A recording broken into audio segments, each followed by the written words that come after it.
Now the Three Martini Lunch with Greg Columbus and Jim Garrity. And welcome, everyone, to the Tuesday edition of the Three Martini Lunch. Andrew Johnson of National Review is in for Jim Garrity today. I'm Greg Columbus of Radio America. And as always, we have good, bad, and crazy martinis for conservatives. And Andrew, it's kind of interesting. It was kind of assumed that after so many of the liberal establishment and the media and otherwise kind of kicked Hillary Clinton to the curb in 2008 for the fresh new flavor of Barack Obama, that they would be very loyal to her the next time around. And that might end up being true, but not so much for some people. And that's our good martini today. Jonathan Chait, a well-known liberal columnist, has a new piece out for New York Magazine, not really talking about Hillary at all, but basically ripping apart the notion that Bill Clinton is a political genius, that he's some sort of a savant, and that he kind of goes into his analysis on a couple of current Senate races and saying that what he has to say is either incorrect or should be obvious to just about anyone. Here's his closing paragraph. Clinton does give a good speech, and he does retain more pull than Barack Obama or most Democrats with marginal Democratic constituencies. He also follows politics closely. Beyond that, is there any actual reason to believe the story of Clinton as political impresario is anything more than a mutually convenient myth, essentially for the sake of his wife's likely presidential campaign? Along with that, here's Ed Schultz of NBC at the recent Tom Harkin event in Iowa trying to drum up a rivalry within the Democratic primary for 2016. Is it going to be Hillary? Yes. For sure? I think so. Are you sure about that? Well, what about Bernie? What about Joe? Bernie I love and Joe I love, but so we're ready. Is it all about Hillary? No, not at all. I'm not ready to say I'm ready for Hillary yet.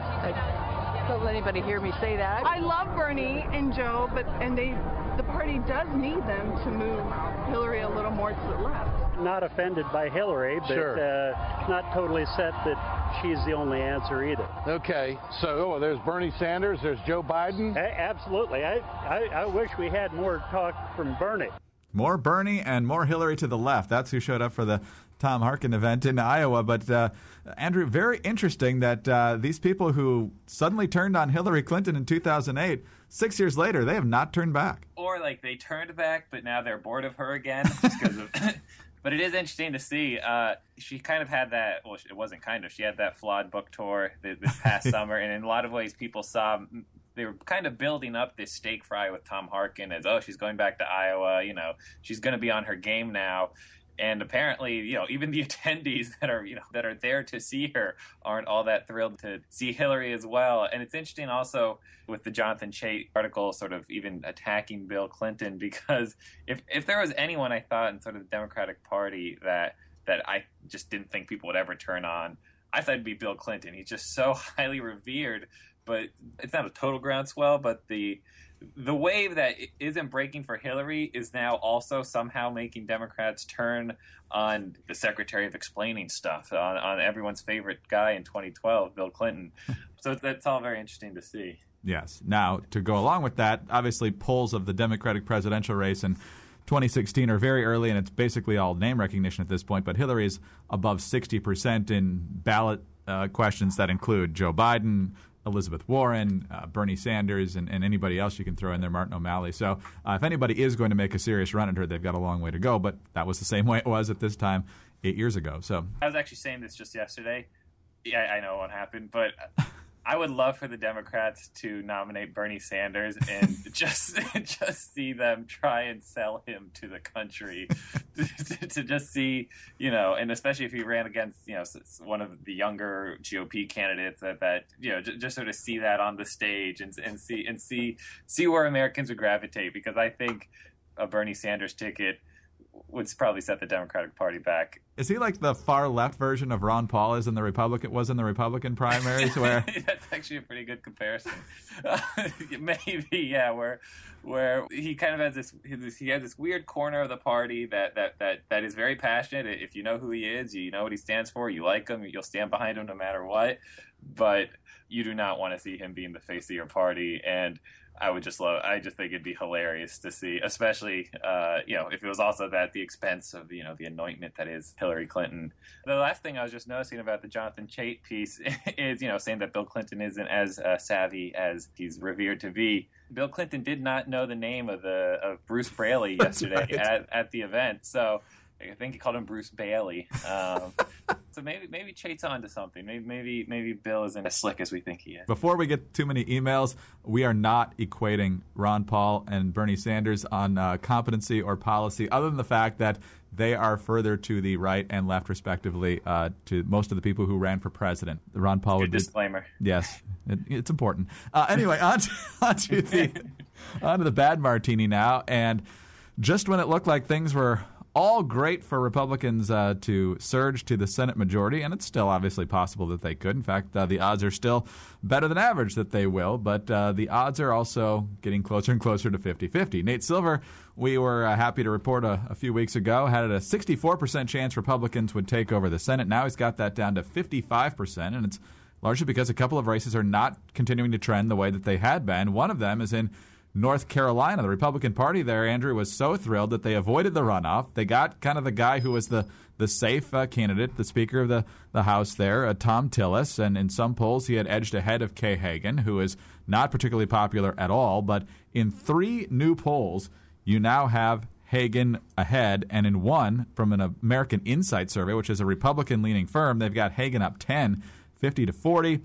Elon University has it Hagan up 45-41, and PPP is just out with a brand new poll. They've also got it a 4-point edge for Hagan at 44-40, and that one obviously tilts to the left normally. So looks like with a more likely margin of about 4 points than 10 points that this is still in play for Republicans, but it's certainly not a trend that you want to see less than 2 months from Election Day. Yeah, and I actually happen to be working on something about North Carolina, so I won't spill too much. But basically around the 3 to 4 point range is where a lot of people think it actually is. Just before Labor Day, they were actually tied. It was actually a lot closer than it is now.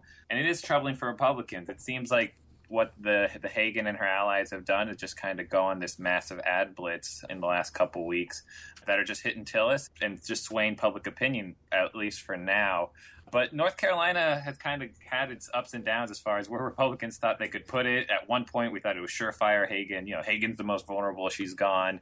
Now Hagan looks like she's sitting a little bit more comfortably. Then it goes back to, pure toss-up. And so North Carolina has kind of been going through these ebbs and flows. We'll see. There's still a lot of time between now and then. But if you're Republicans, you definitely want to make sure that you are using resources wisely because, as we've seen in past elections, you almost feel worse when you've invested and spent so much time in one state and then it ends up being all for naught and you think, where else could we have done this? And you look at the map. We'll look forward to that piece and see what other nuggets of insight you have when that comes out. On to the crazy martini now, Andrew. And, you like to see substantive policy debates play out in a variety of places, and from the Senate floor to social media and everywhere in between. And Senator Jeff Sessions has been lauded by many, and rightly so, for really leading the charge against the Gang of Eight and convincing many House Republicans not to go with the establishment when it comes to immigration reform legislation.